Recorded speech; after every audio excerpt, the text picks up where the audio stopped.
Alright, so I'm going to show you how to install apps from unknown sources on your Samsung Galaxy Tab A11.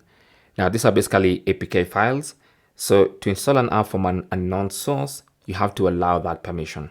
So you first have to go to your tablet settings, and under settings, scroll down to security and privacy, tap on that, and then go to more security settings, tap on that, and then you should see install unknown apps.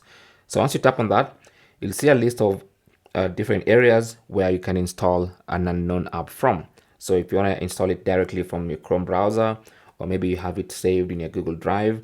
So whatever method you want to use to install that unknown app, you enable that particular permission. So for instance, mine is downloaded and it's saved in the My Files app. So once I enable that, now I can go into, I can go and look for that APK file. It's gonna be either here or in another folder. Now mine is here, so you can see it's an APK file. So all you have to do is tap on it, and then now I should be able to install it.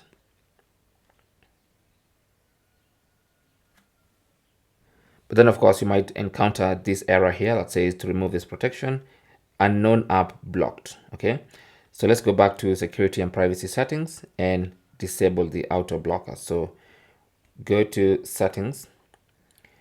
Let's go back to the security and privacy settings, and then you should see auto blocker. You can turn that off. Of course, it's gonna need your password. And once you turn that off, now you can continue installing your app. So let's try again.